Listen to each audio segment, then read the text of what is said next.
Olá, bem-vindo então ao nosso canal do YouTube e hoje eu vou falar sobre empatia e principalmente sobre aquilo que ela pode ajudar a gente na nossa capacidade de reconhecer diferenças, né?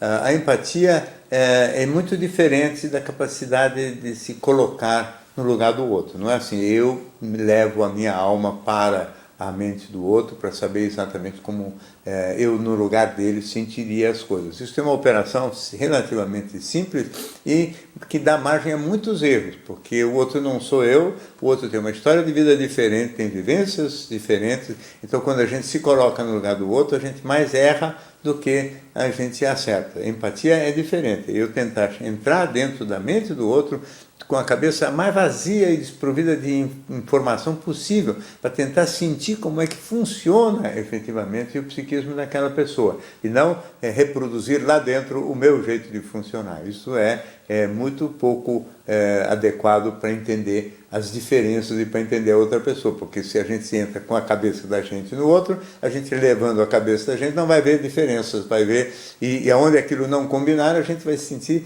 uma certa revolta, uma certa irritação. A capacidade de ver diferenças pressupõe tentar entrar no outro isento, se possível, despojado de todas as ideias e de todos os tipos de preconceito também.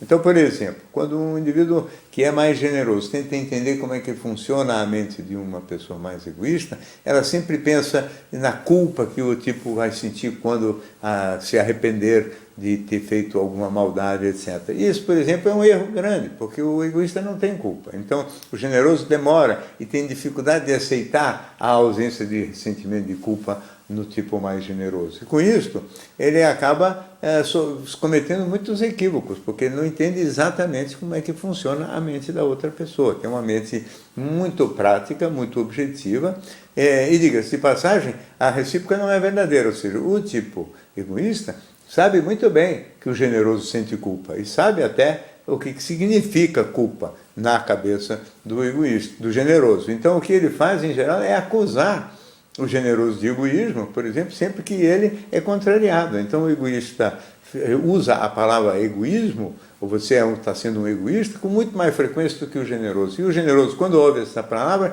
se sente muito ofendido e com frequência vai lá e faz a vontade do egoísta, ou seja, acaba sendo meio trouxa na mão do egoísta, que talvez perceba melhor a diferença, apesar de não ser empático, mas é um observador mais agudo e mais atento do que o generoso, às vezes, quando ele projeta ele mesmo na mente da outra pessoa. Essas diferenças também, essa questão da empatia, é muito importante para a gente entender as diferenças entre masculino e feminino. Os homens, por exemplo, têm um desejo visual que não é de intensidade igual àquilo que existe nas mulheres. As mulheres nem sei se têm esse desejo, ou só umas poucas têm. Esse desejo visual faz com que eles sejam muito olhadores, e as mulheres ficam às vezes incomodadas com isso, achando que eles estão sempre querendo ciscar, ou estão sempre, homens não prestam, estão sempre atrás de outras mulheres, etc., quando na realidade o estímulo visual é provocado por outras mulheres, que elas sim, elas, como até aquela que costuma criticar o seu parceiro por estar olhando demais, também gostam de provocar e de se exibir, porque as mulheres têm essa característica, elas se excitam ao se perceber interessantes, atraentes e eventualmente desejadas. Os homens também se incomodam quando as mulheres são olhadas ou se vestem de uma maneira mais extravagante, porque eles acham que com isso elas estão querendo alguma coisa a mais do que simplesmente provocar o interesse ou o desejo de outros homens, o que não é em geral verdade. Elas querem só provocar o desejo, porque isso aqui faz bem para a vaidade delas, mas não obrigatoriamente que elas querem ter qualquer tipo de intimidade. Os homens, por outro lado, quando eles cobiçam outras mulheres, se puderem ter essa intimidade, fazem com mais facilidade do que as mulheres. Mas também, a maior parte das vezes, só querem olhar ou ficar meio encantados com aquilo ali.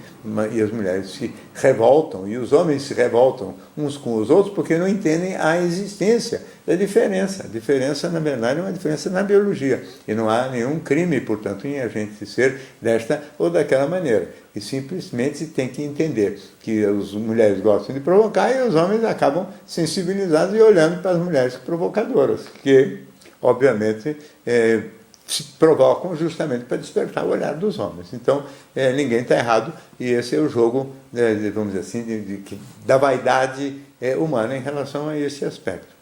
Uma outra característica que também torna a sexualidade diferente entre homem e mulher é a ausência de período refratário na mulher e o fato de que os homens são mais, vamos dizer assim, grosseiros ou agressivos ou mais diretos na própria relação sexual, sendo que as mulheres são mais, talvez, mais românticas, gostam mais de preliminares e são mais tácteis e gostam de estímulos preliminares mais compridos antes de haver a penetração e mesmo, às vezes, até dispensando a penetração, o que dificilmente os homens fazem. Isso acaba gerando vários equívocos. Um deles, por exemplo, é a coisa das relações matinais, onde muitos homens acordam, né, excitados, e porque estão excitados, eles vão para cima das mulheres, que nesse horário da manhã raramente acham qualquer graça da intimidade sexual, e, além disso, essas rapidinhas, como os homens costumam falar, também são totalmente desinteressantes para elas, porque não tem as preliminares, não tem o clima de excitação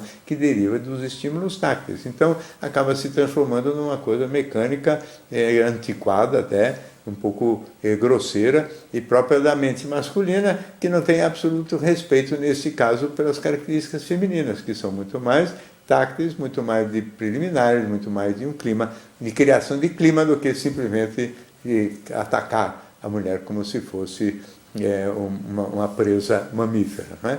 É evidente também que os homens, mesmo quando a relação é toda agradável, gratificante, etc., por força da existência desse período refratário, depois que eles têm o prazer, depois que eles ejaculam, eles querem descansar, eles querem dormir. E não raramente, quando é à noite, adormecem mesmo. As mulheres, às vezes, ficam muito ofendidas com isso, erradamente também, porque esse relaxamento é próprio deles e não é comum nelas, ou seja, as mulheres depois do orgasmo não ficam tão relaxadas, porque sobra uma excitação residual. A fisiologia feminina, nesse aspecto, é diferente. Toda vez que existem diferenças, existem problemas de entendimento, e esse entendimento tem que prevalecer justamente através da empatia, ou seja, a capacidade de ver como é que funciona o outro, que ele não é obrigatoriamente igual ao jeito de funcionar da gente. Isso vale para tudo, vale para diferenças de opinião legítimas, por exemplo, acerca da educação de filhos, e de tantos outros assuntos. O fato verdadeiro é que a gente tem que imaginar que um outro cérebro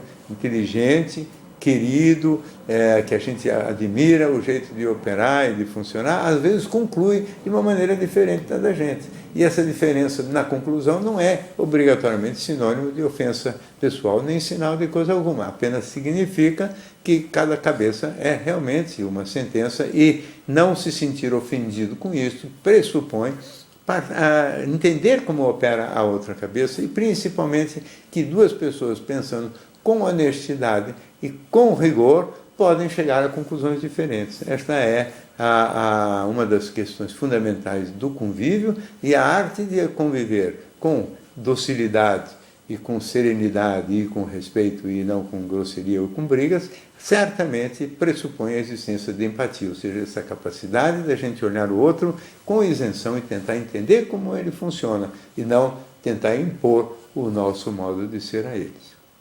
Muito bem, essa é mais uma participação aqui no canal nosso do YouTube. Se você gosta, inscreva-se para receber sempre as novidades, e até a próxima vez.